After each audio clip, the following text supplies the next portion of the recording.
Morimens, a roguelite RPG deck builder game that I just can't stop myself from playing day after day after day after day. I am a huge fan of roguelite deck builders. During my time, I've played games like Slay the Spire, Monster Train, and Balatro for hundreds and hundreds of hours on end, sacrificing my university GPA and my social life just for another run. I like them so much that I don't stop at just beating the games. I lock myself in a room and force my poor mind to exhaust all of their post-game content as well.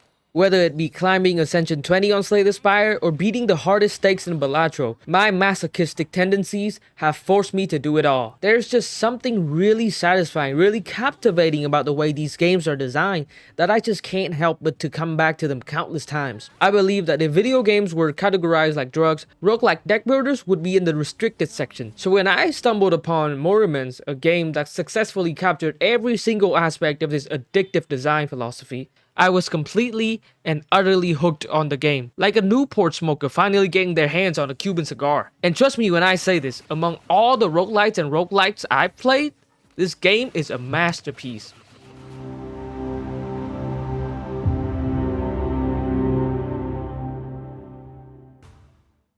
Disclaimer, I'll be treating Morimens like a roguelike deck builder and I will be ignoring its gacha properties for keeping the review focused solely on its gameplay.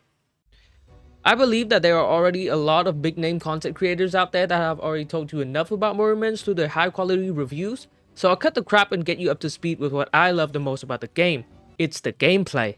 Morimens is developed and published by Brain in a Vat Studio, and the game itself is largely inspired by Slay the Spire. And when I say largely inspired, I mean it's like saying Genshin is inspired by Breath of the Wild. Every single one of the game's base systems are nearly identical to Megacrit's Slay the Spire. Those are things such as card energy, buffs and debuffs, draw and discard, etc.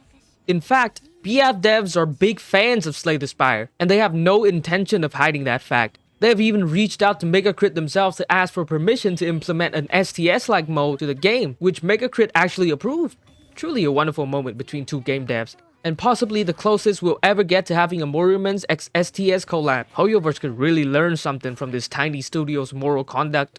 Anywho, different from many of its contemporaries, Morimens does not care if the player actually completely turn the game upside down and exploit all of its systems. The game's main gameplay loop has the player go through story campaigns, with every new chapter being significantly more challenging with new enemy types and new chapter-specific mechanics for the player to follow. Despite allowing the player to reach unimaginable heights of power, the game is in fact not a cakewalk, and its difficulty really put other roguelites to shame. If you thought something like Dark Souls was difficult, you might get your lunch money stolen and your tidy-whitey wedgied by a random crook in Morimens. The devs are clearly aware of how strong the players can become, and they pull absolutely no punches. Take this card for example. Its base damage is like 67, but after garnering enough relics and getting the correct buffs, it can easily deal up to like hundreds of thousands, which is insane to say the least, until you realize the boss has like 5 health bars and each health bar is like a million HP.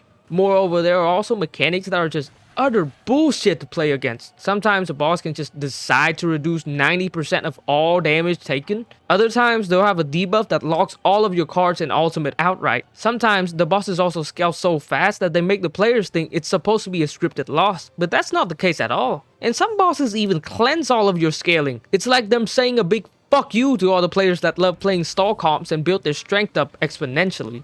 I genuinely believe that if the devs of this game could, they will literally make it so that the bosses deal real physical damage to the players in real life to really make it difficult.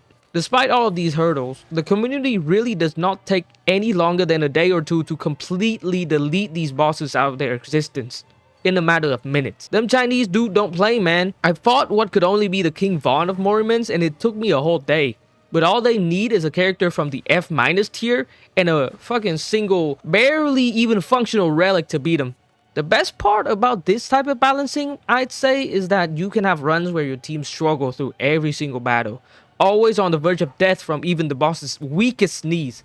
But you can also have runs where the enemy and their entire bloodline can't even break your block, and your damage output overkills the boss by so much that it somehow damages their descendants as well. Making a team is also really satisfying in Morimens. Each team has 4 characters with their own cards and abilities that contribute to the team. Figuring out whose cards synergize with another the best is one of the joys of the game. There are just so many characters that the possibilities are positively endless.